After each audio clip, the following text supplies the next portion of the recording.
नमस्कार साथियों, चलते हैं नेक्स्ट क्लास में।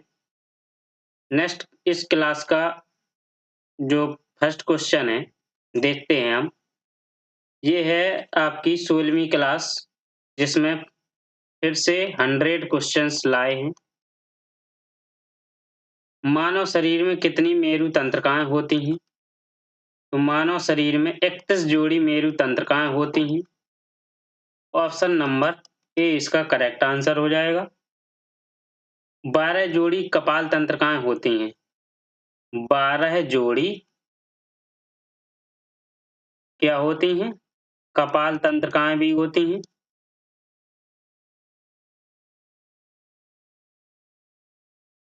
मानव शरीर में 12 जोड़ी कपाल तंत्रिकाएँ और 31 जोड़ी मेरु तंत्रिकाएँ होती हैं। ये एनटीपीसी में 2021 में पूछा हुआ क्वेश्चन था ये। मस्तिष्क का कौन-सा हिस्सा सांस लेने को नियंत्रित करता है? तो मस्तिष्क सा ये मज्जा यानी जिसे कहते हैं मेडुला, इसे मेडुला कहते हैं। ये मस्तिष्क का मेडुला जो भाग है, ये सांस लेने को नियंत्रित करता है। आँख की वह संरचना जो प्रकाश किरणों को अपवर्तित करने और रेटिना पर केंद्रित करने का कार्य करती है, उसे क्या कहा जाता है? तो रेटिना पर केंद्रित करने का कार्य करती हैं और प्रकाश किरणों को अपवर्तित करती हैं। तो ये इसका कौन करती हैं? वो लेंस, जो आँख का जो लेंस होता है, वो करती हैं किरणों को अपवर्तित और रेटिना पर केंद्रित करने का कार्य। रेनवियर के नोड्स सूक्ष्म रिक्त स्थान होते हैं, जो पाए जाते हैं, तो किसमें पाए जाते हैं? ये मायलिनकृत एक्सॉन में पाए जाते हैं।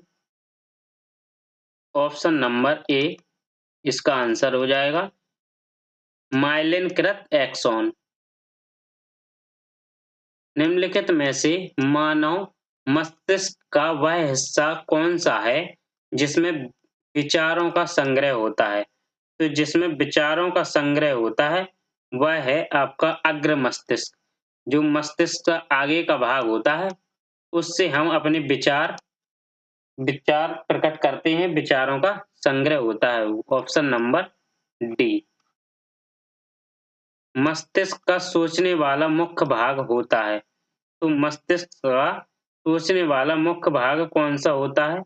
अग्र मस्तिष्क। वही फिर से अग्र मस्तिष्क होता है। अग्र मस्तिष्क में भी 3 भाग होते हैं। एक तो मस्तिष्क के 3 भाग होते हैं, वो कौन-कौन से? एक होता है अग्र मस्तिष्क, एक होता है मध्य मस्तिष्क और एक होता है पश्चिम मस्तिष्क।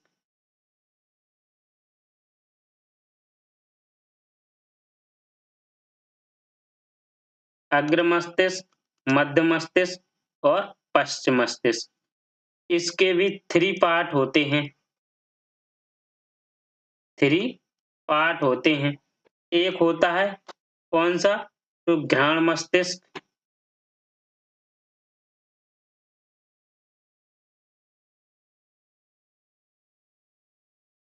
और दूसरा होता है प्रमस्तिष्क।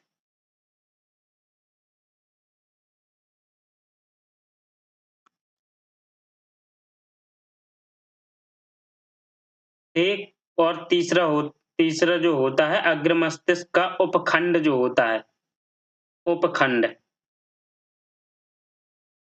यानी उसका पिछला भाग।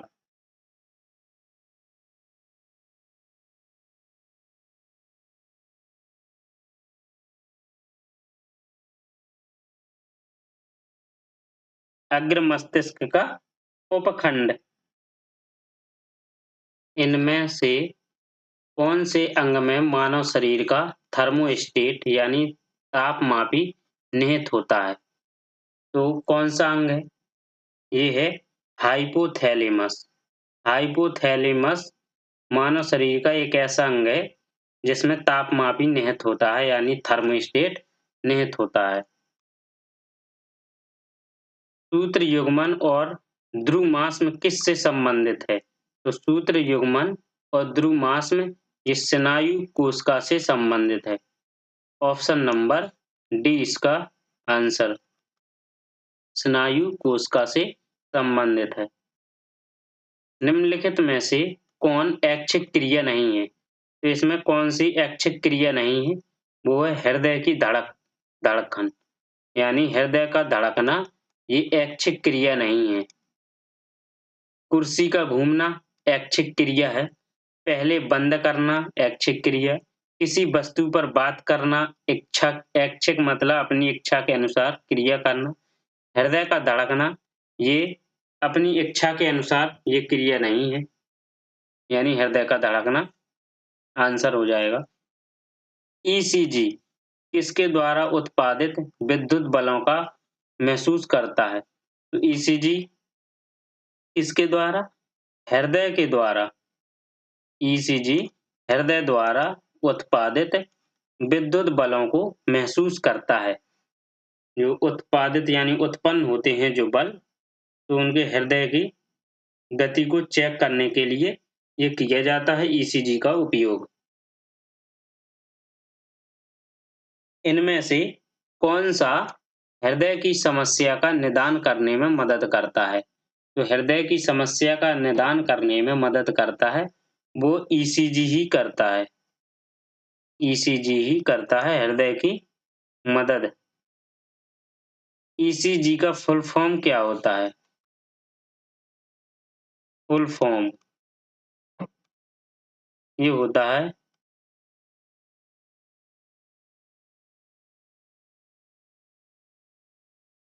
इलेक्ट्रोकार्ड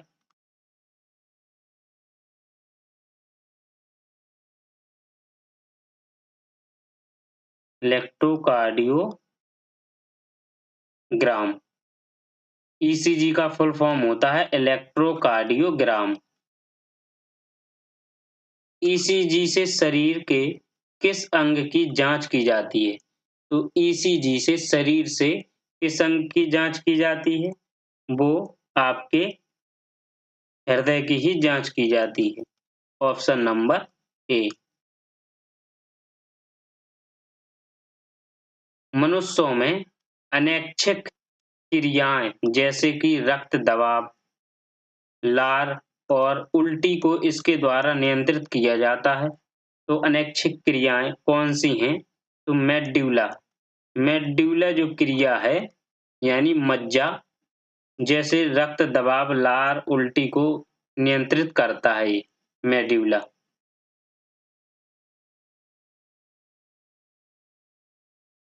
स्वैच्छिक क्रियाओं के लिए सुनिश्चितता, अंग विन्यास, निर्वहन और शरीर का संतुलन बनाए रखने के लिए कौन सा उत्तरदायी होता है? तो शरीर का संतुलन बनाए रखने के लिए आपका अनुमस्तिष्क उत्तरदायी होता है।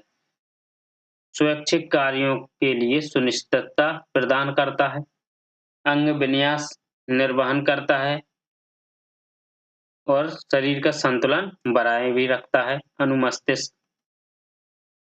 मनुष्य में जो ताप नियमन होता है मनुष्य में, उसको किसके द्वारा नियंत्रित किया जाता है? तो ताप नियमन को नियंत्रित करता है वो हाइपोथैलेमस ही करता है। तापमापी यानी थर्मोस्टेट जो होता है हाइपोथैलेमस द्वारा नियंत्रित किया जाता है। मानव मस्तिष्क का कौन सा हिस्सा बुद्धि, स्मृति और भावनाओं का केंद्र होता है? तो हमारे मस्तिष्क का कौन सा ऐसा भाग है जो बुद्धि को और स्मृति को और भावनाओं को कंट्रोल में करता है, मतलब केंद्र होता है? तो ये है इसका आपका आंसर हो जाएगा ऑप्शन नंबर सेरिब्रम। जो सेरिब्रम होता है ये बुद्धि, स्मृति और भावनाओं का केंद्र होता है, सेरिब्रम। हमारी जो आँखों में लेंस का काम होता है, तो किस प्रकार की लेंसों में काम होता है? तो ये आपका आंसर हो जाएगा आँख की फोकस दूरी को बदलना। जो आँख की फोकस दूरी होती है, उसको बदलना, यानी हमें पास की वस्तु को देखना है या दूर की वस्तु को देखना है, तो उसके हिसाब से लेंस का काम होता है। ऑप्शन नंबर सी इसका आंसर हो जाएगा। रेटिना का वह क्षेत्र जहाँ दृष्टि सर्वाधिक होती है। हमारी आँख में जो रेटिना होती है, तो उसकी सर्वाधिक जो दृष्टि होती है, क्या कहलाता है वो? तो वो आपका गर्तिका कहलाता है। ऑप्शन नंबर सी इसका आंसर हो जाएगा। गर्तिका रेटिना का वह क्षेत्र होता है जहाँ सर्वाधिक दृष्टि होती है, यानी दृष्टि सर्वाधिक होती है, देखने की दृष्टि। कॉर्निया और रेटिना शरीर के किस अंग में पाए जाते हैं? ये सभी को पता है, आँख में पाए जाते हैं।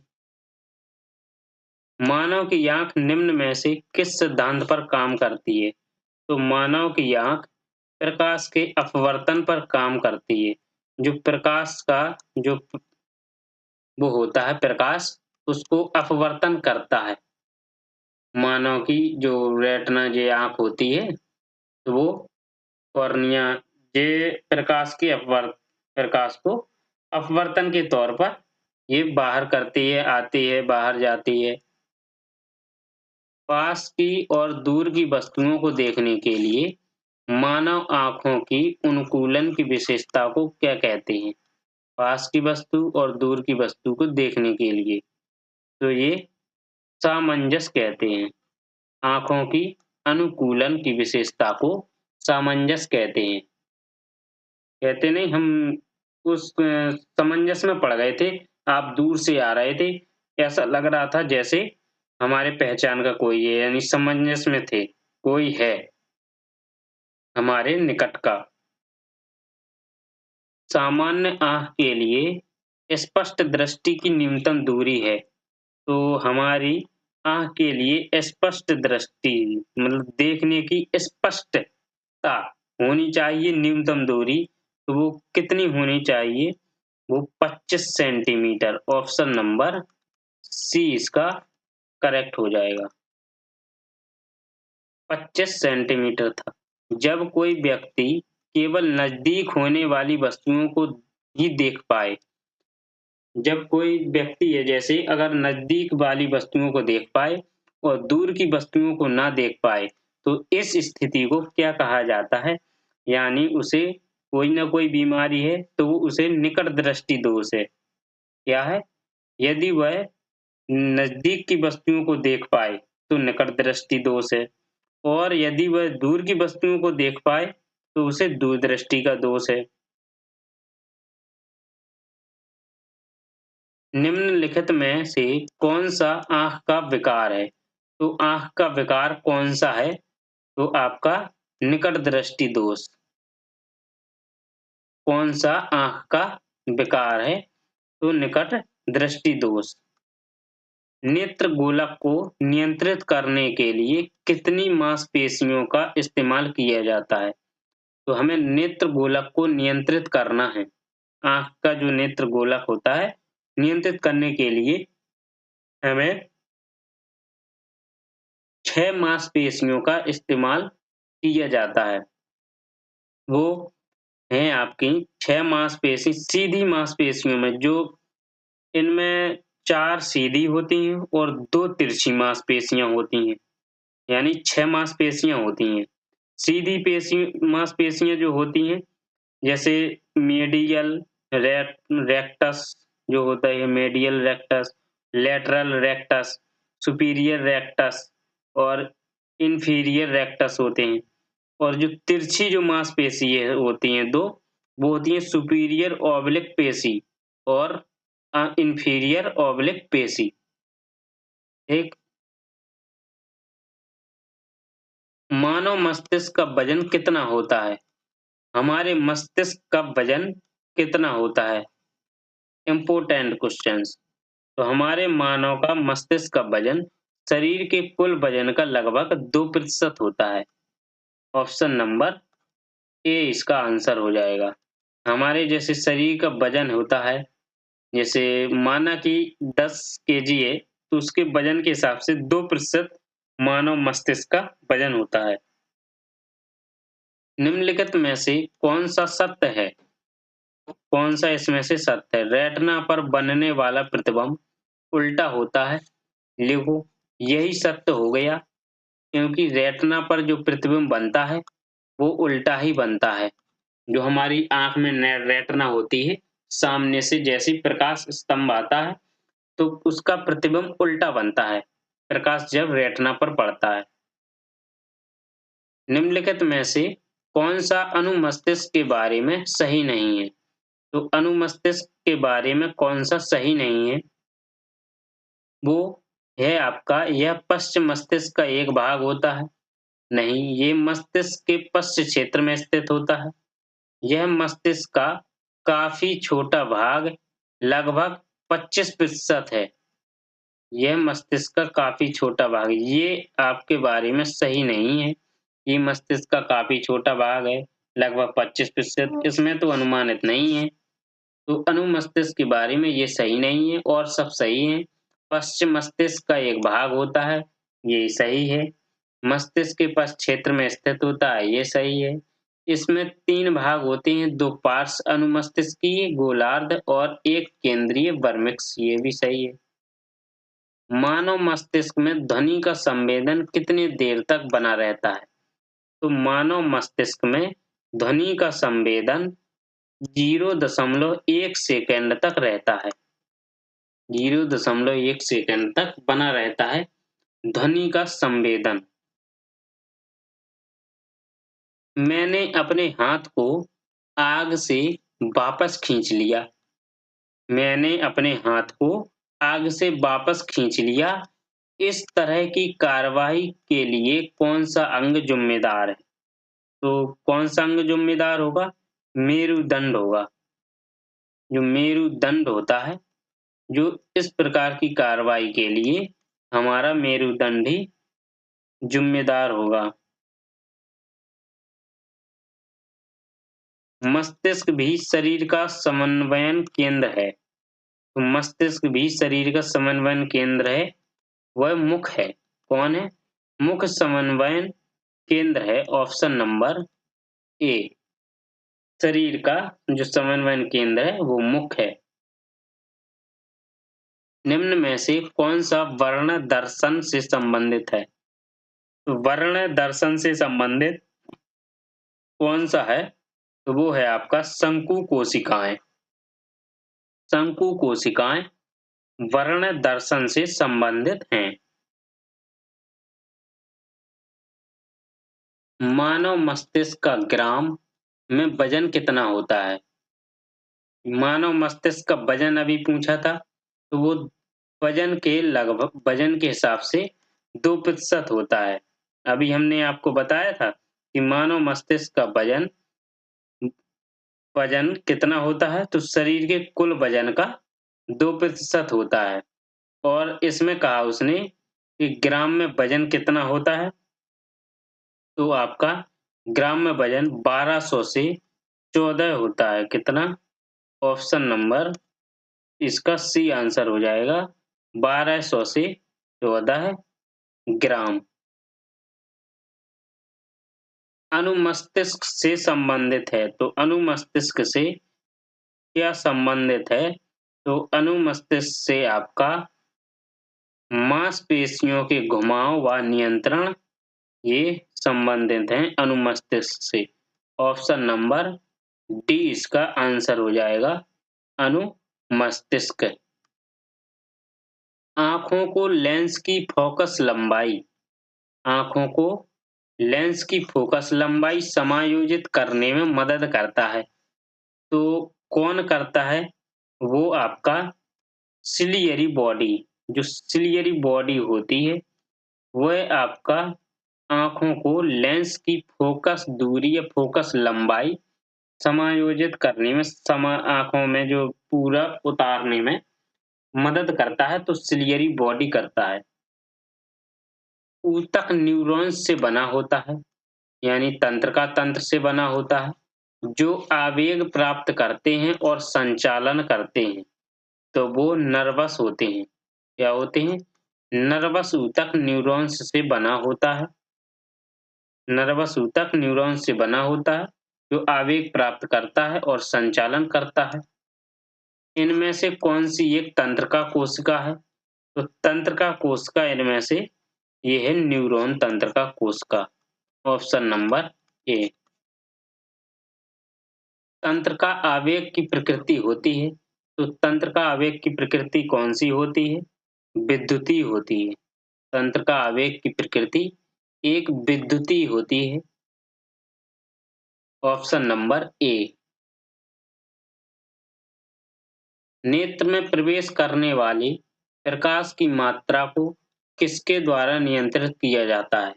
तो जब नेत्र में प्रवेश करता है प्रकाश, तो नियंत्रित हमारी आँख में कौन करता है? पुतली करती है, रेटिना या कॉर्निया या श्वेत पटल?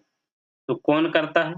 पुतली, जो आँख की पुतली होती है, वो हमारे आँख में जब प्रवेश करता है तो उसको नियंत्रित करती है, तो पुतली करती है। ऑप्शन नंबर ए इसका आंसर हो जाएगा, पुतली, जो आँखों में पहुँचने वाले प्रकाश को नियंत्रित करती है और आँखों के रंग के लिए जिम्मेदार होती है। पुतली किसका एक हिस्सा है? तो वो आँख का हिस्सा है। खाँसी और छींकने जैसी अनैच्छिक गतिविधियों को नियंत्रित करता है। खाँसी जैसे आना, छींक आना, उसकी जो अनैच्छिक जो क्रियाएँ होती हैं तो उसको नियंत्रित करता है, तो वो मज्जा करता है। कौन करता है? मज्जा। ऑप्शन नंबर ए इसका आंसर हो जाएगा, मज्जा। दो न्यूरॉन्स के बीच का स्थान होता है। जो दो न्यूरॉन्स होती हैं, तंत्र का तंत्र, उनके बीच का स्थान तो कौन होता है? वो सिनेप्स होता है। ऑप्शन नंबर बी इसका आंसर हो जाएगा। दो न्यूरॉन्स के बीच का स्थान सिनेप्स होता है। दो न्यूरॉन के बीच के जंक्शन को क्या कहा जाता है? तो दो न्यूरॉन के बीच के जंक्शन को सूत्र युग्मन कहा जाता है। ऑप्शन नंबर सी इसका आंसर हो जाएगा, सूत्र युग्मन। प्रत्येक न्यूरॉन एक साइटोन यानी सेल बॉडी साइटोन से निर्मित होता है। प्रत्येक न्यूरॉन, जिसमें से कई छोटी-छोटी शाखाएं निकली होती हैं, जिन्हें कहा जाता है, तो उन्हें दुमिकाएं कहा जाता है। ऑप्शन नंबर डी इसका आंसर हो जाएगा, दुमिकाएं, जो न्यूरॉन एक साइटोन में निर्मित होती हैं। निम्नलिखित में से कौन सा अनुमस्तिष्क के लिए सही नहीं है? तो अनुमस्तिष्क के लिए सही नहीं है। यह शरीर का संतुलन बनाए रखता है। यह बोलने, देखने, सूंघने, स्वाद लेने, सुनने, बुद्धिमत्ता इत्यादि जैसी गतिविधियों को नियंत्रित करता है। तो ये सही नहीं है। अनुमस्तिष्क इनको नियंत्रित नहीं करता है।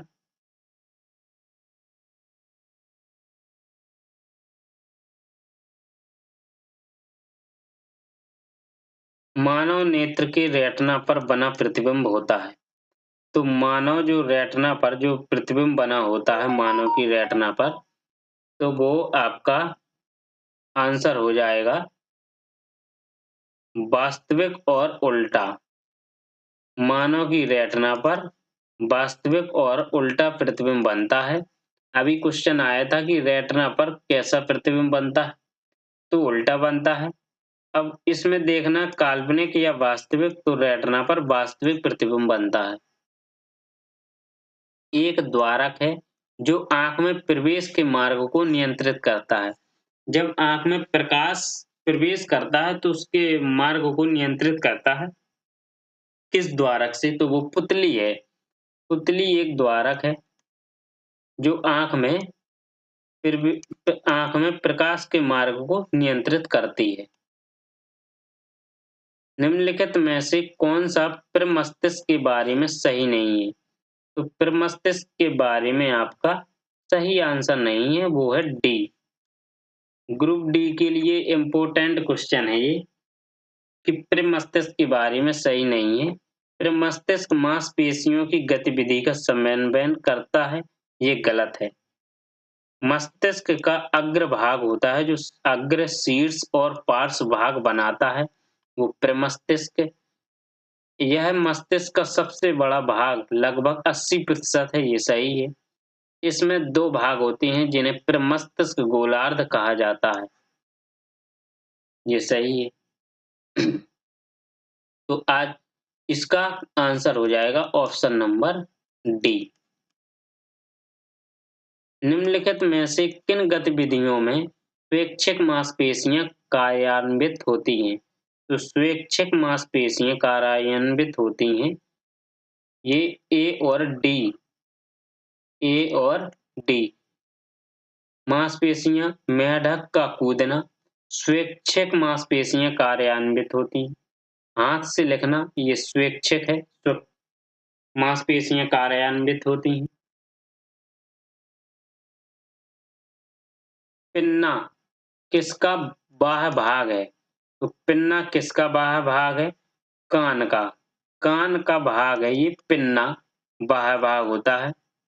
आपका जो एक है पिन्ना ध्वनि तरंगों को एकत्रित करके बाह्य कर्ण मीट्स में भेजता है। इसका कार्य क्या होता है पिन्ना का? तो ध्वनि तरंगों को एकत्रित करता है और फिर बाह्य कर्ण मीट्स में भेजता है। मानव कान का कौन सा भाग आसपास की ध्वनि ग्रहण करता है? तो वो आपका पिन्ना करता है। आसपास की ध्वनि को एकत्रित करता है, वो पिन्ना करता है। कान का वो भाग होता है। रॉड और कोन पाए जाते हैं, तो रॉड और कोन आंख में पाए जाते हैं। ऑप्शन नंबर सी इसका आंसर हो जाएगा।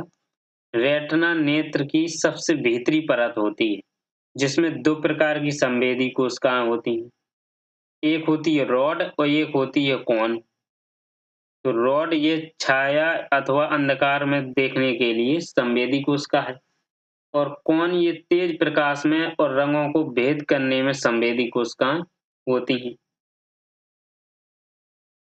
रेटिना में मौजूद कौन सी कोशिकाएं सामान्य प्रकाश के प्रति संवेदनशील होती हैं और रंग संवेदन प्रदान करती हैं? देखिए वही क्वेश्चन आ गया कि कौन होती हैं। तो रेटिना के ये इसमें रेटिना के 2 प्रकार होते हैं संवेदन कोशिकाएं, एक रॉड एक कोन। अभी बताया हमने। कोन शलाका कोशिकाएं और वो रॉड शलाका कोशिकाएं और कोन शंकु कोशिकाएं। तो जो शंकु कोशिकाएं कौन होती हैं, ये तेज प्रकाश को देखने में और रंगों का विभेद करने में संवेदी कोशिकाएं होती हैं, तो रंग संवेदन प्रदान करती हैं। तो ये आपका आंसर हो जाएगा शंकु के आकार की कोशिकाएं। ऑप्शन नंबर सी इसका आंसर हो जाएगा। शंकु के प्रकार कोशिकाएं यानी कौन कोशिकाएं। ऑप्शन नंबर सी इसका आंसर हो जाएगा। निम्नलिखित में से कौन सा अनुमस्तिष्क के बारे में सही नहीं है? तो अनुमस्तिष्क के बारे में इसमें 2 भाग होते हैं जिन्हें प्रमस्तिष्क गोलार्ध कहा जाता है। प्रमस्तिष्क गोलार्ध कहा जाता है, ये आपका सही नहीं है। Option number A. 3 भाग होते हैं इसके। कोटि अंग का संबंध किससे है? तो कोटि अंग का संबंध सुनने से है। किससे है? सुनने से। कोर्टी अंग का संबंध सुनने से है। और ऑडिटोरी किससे संबंधित है? तो ऑडिटोरी आपका सुनने से संबंधित है। कोर्टी और ऑडिटरी सुनने से संबंधित है। ऑप्शन नंबर आपका ए करेक्ट हो जाएगा। एयर ड्रम का दूसरा नाम क्या है? तो एयर ड्रम का आपका दूसरा नाम है कर्णपटही झिल्ली। ऑप्शन नंबर सी। कर्णपटही झिल्ली एयर ड्रम का दूसरा नाम है।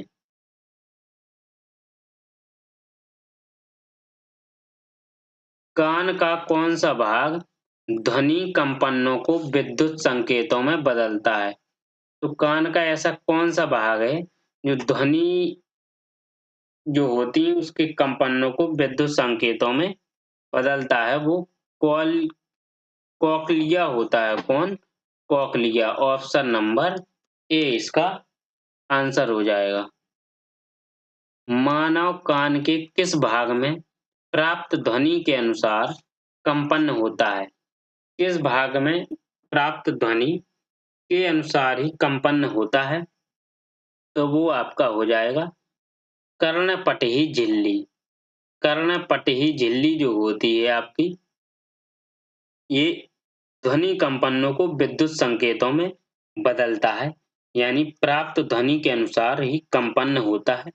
तो वो कर्णपटही झिल्ली भाग में। ऑल्फैक्टरी शब्द निम्नलिखित में से किससे संबंधित है? तो ऑल्फैक्टरी शब्द ये आपका गंध से संबंधित है। किससे? ऑल्फैक्टरी शब्द गंध से संबंधित है।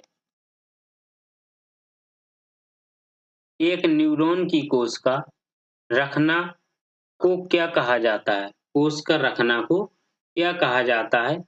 तो एक न्यूरॉन की कोशिका रखना को सोमा कहा जाता है। ऑप्शन नंबर ए इसका आंसर हो जाएगा, सोमा।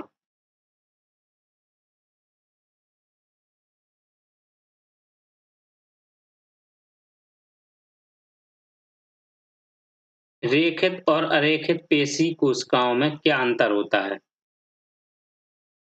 अरेखित पेशियां तंत्रिकाओं से नहीं जुड़ी होती हैं, जबकि रेखित पेशियां जुड़ी होती हैं। रेखित पेशियों में केंद्रक नहीं होता, जबकि अरेखित पेशियां द्विकेंद्रक होती हैं। अरेखित पेशियों का एक ऐच्छिक संकुचन नहीं होता है, जबकि ऐच्छिक पेशियों का अपनी इच्छा से संकुचन होता है। अरेखित पेशियों की तुलना में सभी रेखित पेशियां प्रतिवर्ती क्रिया द्वारा कार्य करती हैं। आपका सी होगा। कौन? अरेखित पेशियों का ऐच्छिक संकुचन नहीं होता है, और जबकि ऐच्छिक पेशियों का अपनी इच्छा से संकुचन होता है। भारी व्यायाम के दौरान जब ऊर्जा की मांग अधिक होती है, भारी व्यायाम के दौरान हम ऊर्जा की मांग अधिक करते हैं, यानी अधिक हो जाती है, तो लेकिन ऊर्जा उत्पन्न करने के लिए ऑक्सीजन की आपूर्ति सीमित होती है। तो मांसपेशियों की कोशिकाएं किसको दर्शाती हैं? लैक्टिक अम्ल के निर्माण को दर्शाती हैं। हमारे शरीर में जो लैक्टिक अम्ल का निर्माण होता है, उसको दर्शाती हैं भारी व्यायाम के दौरान। 400 मीटर की दौड़ में भाग लेने के बाद आपको ऐंठन होती है। हाँ, होती है। निम्न में से कौन-सा विकल्प इसका सबसे सटीक कारण हो सकता है? तो ये ऑक्सीजन की कमी और पाइरूवेट का लैक्टिक अम्ल में परिवर्तन। ऑप्शन नंबर सी इसका आंसर। जब हम 400 मीटर की दौड़ कर लेते हैं, तो उसके भागने के बाद हमारे शरीर में ऐंठन सी उत्पन्न हो जाती है, और क्योंकि इतने स्पीड फास्ट में ऑक्सीजन की कमी पड़ जाती है और पाइरूवेट का लैक्टिक अम्ल में परिवर्तन भी थोड़ा कम पड़ जाता है। रेखित पेशियों के संबंध में निम्नलिखित में से कौन-सा कथन सही है? तो रेखित पेशियों के संबंध में आपका आंसर हो जाएगा सी। इनकी कोशिकाएं लंबी, बेलनाकार, असंसुडित और अशाखित होती हैं। ऑप्शन नंबर बी इसका आंसर हो जाएगा। ऐच्छिक पेशियों के संबंध में निम्न में से कौन-सा कथन गलत है? तो ऐच्छिक पेशियों के संबंध में आपका डी कथन गलत होगा। कोशिकाएं लंबी, बेलनाकार, अशाखित और एकल केंद्रीय होती हैं, तो ये गलत हो जाएगा। ऐच्छिक ये कोश पेशी। अभी हमने पिछला क्वेश्चन बताया था कि आपको रेखित पेशी के संबंध के बारे में। तो ये रेखित पेशी होती हैं, कोशिकाएं लंबी, बेलनाकार, अंसुडित होती हैं, अशाखित होती हैं, ये रेखित पेशी होती हैं। और इसने ऐच्छिक पेशी कहा है, तो ये ऐच्छिक नहीं होती, ऐच्छिक पेशी होती हैं। जैसे पेशियों को कंकाल पेशियाँ भी कहा जाता है, ज़्यादातर अस्थियों से जुड़ी होती हैं और मांसपेशियों में क्रमवार हल्की और गहरी पट्टियाँ दिखाई देती हैं। निम्नलिखित में से किसकी वजह से हमारी मांसपेशियों में ऐंठन उत्पन्न हो सकती है? तो किसकी वजह से हमारी मांसपेशियों में ऐंठन उत्पन्न होती है? वो ऑक्सीजन की कमी से ही होती है। हड्डी की कोशिकाएं एक कठोर मैट्रिक्स में सन्निहित होती हैं जो बनी होती हैं। तो वो किसकी बनी होती हैं? तो वो आपकी कैल्शियम और फास्फोरस की बनी होती हैं। Option number B. जो हड्डी की कोशिकाएं होती हैं वो कैल्शियम से कहने नहीं लगते कैल्शियम की कमी पड़ गई, फास्फोरस और कैल्शियम की एक कठोर मैट्रिक्स में सन्निहित होती हैं। अधिकांश जंतुओं में गति इनमें से किन तंत्रों की समन्वित गतिविधि है? तो किन तंत्रों की है? पेशीय, कंकाल और तंत्र का तंत्र। पेशीय, कंकाल और तंत्र का तंत्र की समन्वित गतिविधि है। कठोर शारीरिक श्रम के बाद हुई पैर की पेशियों में ऐंठन से राहत पाने का एक अच्छा तरीका है। तो ऐंठन से हमें राहत पाने का एक अच्छा तरीका बता रहा है। तो ये ऑप्शन नंबर सी, गर्म पैड से हल्की मालिश करना। जो पैड होता है उससे हल्के हल्की सी मालिश करना। तो जो कठोर शारीरिक श्रम होता है, तो उसके बाद जो पैर पैर की पेशियों में जो ऐंठन होती है, दर्द होता है, वो हल्की सी मालिश के बाद दूर हो जाता है। पेशियों में ऐंठन का कारण क्या है? तो पेशियों में ऐंठन का कारण आपका पेशियों में होने वाली ऑक्सीजन आपूर्ति की कमी यानी O2 की कमी। मानव शरीर की सबसे लंबी हड्डी कौन सी होती है? मानव शरीर की सबसे लंबी हड्डी जांघ की हड्डी होती है। ऑप्शन नंबर डी इसका आंसर हो जाएगा, जांघ की हड्डी। शरीर की सबसे लंबी हड्डी कौन सी है? तो वो आपकी जांघ की ही हड्डी है। Option number D. मानव शरीर में मौजूद सबसे कठोर पदार्थ कौन सा है? उंगली का नाखून, नी कैप, खोपड़ी की हड्डियां, दांत की परत। तो सबसे कठोर पदार्थ है आपका दांत की परत। जो दांत की परत होती है वो सबसे कठोर पदार्थ होता है। मानव शरीर में सबसे लंबी हड्डी कहाँ पाई जाती है? तो आपके मानव शरीर में सबसे लंबी हड्डी जांघ में यानी जांघ की ही हड्डी होती है। मानव शरीर में पाई जाने वाली एकमात्र पेशी कौन सी है जो दोनों सिरों में पर जुड़ी नहीं होती, जो दोनों सिरों पर नहीं जुड़ी होती है? तो एकमात्र पेशी कौन सी है वो? तो आपकी वो है जीभ। जीभ जो है वो एकमात्र ऐसी पेशी है जो दोनों सिरों पर जुड़ी नहीं होती है। मानव शरीर में पाई जाने वाली सबसे बड़ी संधि कौन सी होती है? तो मानव शरीर में सबसे बड़ी संधि पाई जाती है वो जानु संधि पाई जाती है। कौन सी? जानु संधि। ऑप्शन नंबर बी इसका आंसर हो जाएगा। किसी जंगम जोड़ की दो हड्डियों के बीच पाए जाने वाले स्नेहक पदार्थ को कहा जाता है? किसी जंगम जोड़ की दो हड्डियों के बीच, तो ये कहा जाएगा आपका जंगम जोड़ के बीच साइनोवियल द्रव। ऑप्शन नंबर ए, साइनोवियल द्रव। ये दो हड्डियों के बीच पाए जाने वाले स्नेहक पदार्थ होते हैं। एक वयस्क मानव शरीर में हड्डियों की संख्या कितनी होती है? यानी जो वयस्क मनुष्य होगा, मानव होगा, उसके शरीर में हड्डियों की संख्या कितनी होती है? तो 206। दिए गए विकल्पों में से अस्थि और मानव शरीर के संबंधित भाग के गलत युग्म का चयन करें। तो मणिबंध, मणिबंध ये गलत युग्म है। मणिबंध का ये गर्दन ये गलत है। अंतः प्रकोष्ठिका अस्थि ये हाथ सही है। जो अंदर का प्रकोष्ठ का अस्थि होती है वो हाथ है। जानु का अस्थि यानी पैर है। ऊर्ध्वन स्थिति ये जबड़ा है, ये सही है। मणिबंध ये गर्दन, ये गलत युग्म है। तो इस आपका आंसर हो जाएगा सी।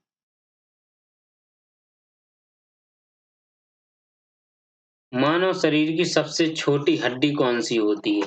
सबसे बड़ी हड्डी जांघ की हड्डी यानी फीमर की हड्डी। और सबसे छोटी हड्डी कौन सी होती है मानव शरीर की? तो वो कान में पाई जाती है।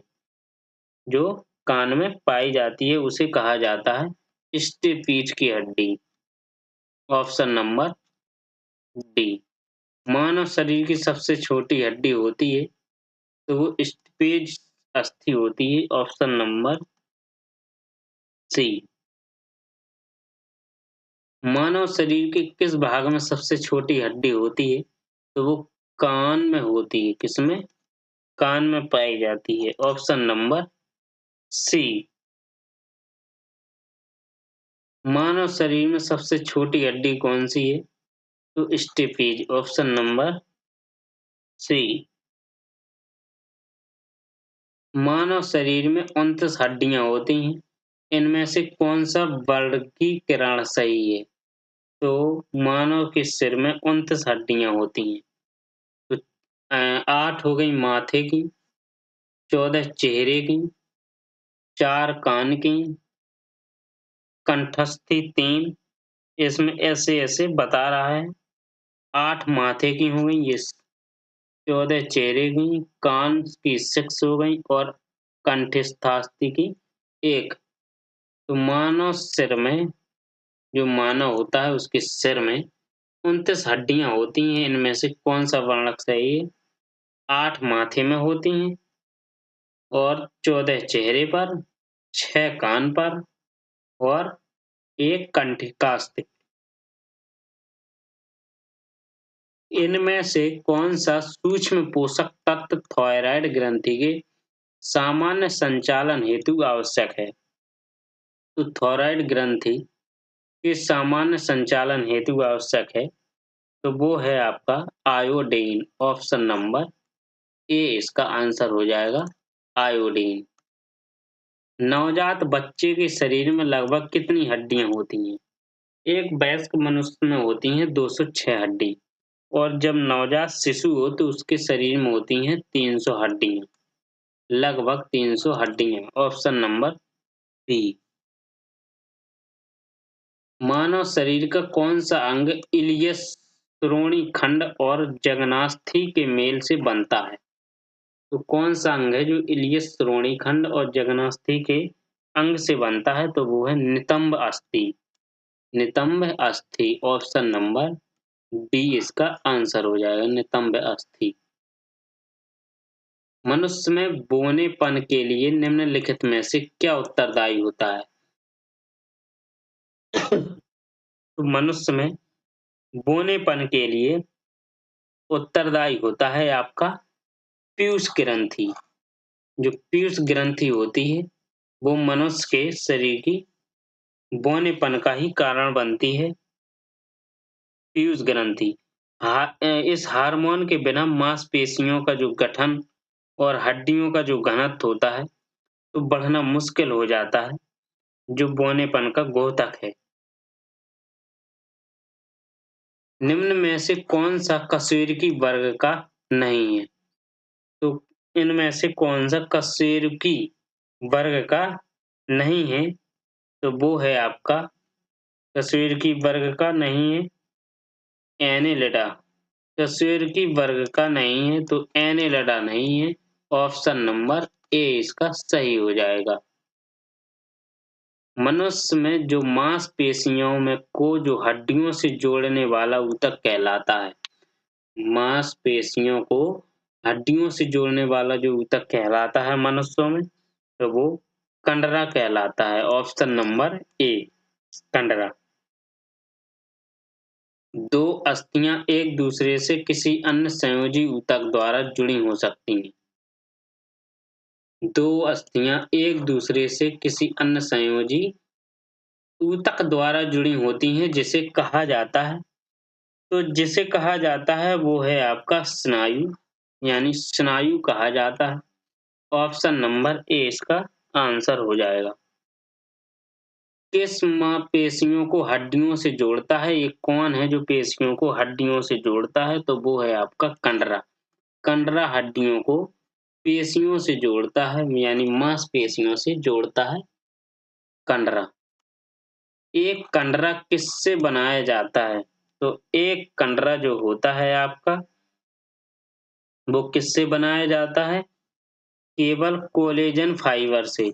ऑप्शन नंबर ए इसका आंसर हो जाएगा। कोलेजन फाइबर से ये बनाया जाता है। हमारे पेशियों में किस अम्ल के कारण पीड़ा होती है? तो हमारे शरीर में किस अम्ल के कारण पीड़ा होती है? तो वो हमारे शरीर में लैक्टिक अम्ल के कारण पीड़ा होती है। ऑप्शन नंबर ए इसका आंसर हो जाएगा, लैक्टिक अम्ल। मांसपेशियों की थकान किसके संचयन की वजह से होती है? तो मांसपेशियां जो होती हैं उसकी थकान आपके लैक्टिक अम्ल की थकान की वजह से, यानी संचयन की वजह से होती है। ये थकान होती है जो मांसपेशियों में लैक्टिक अम्ल की वजह से।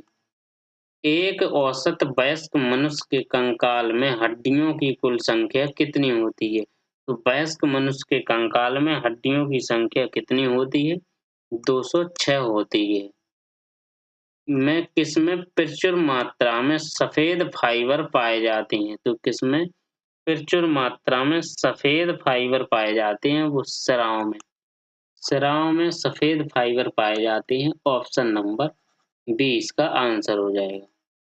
मनुष्य के शरीर में वर्टिब्रेट निम्न में से किसका भाग है? तो मनुष्य के शरीर में वर्टिब्रेट किसका भाग है? ये रीढ़ की हड्डी का। रीढ़ की हड्डी का ये शरीर का वर्टिब्रेट हार्ड है, वो भाग है।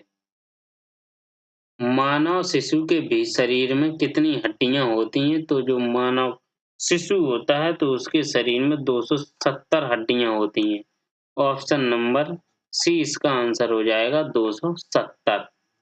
आपके ये सभी 100 क्वेश्चंस कंप्लीट हुए।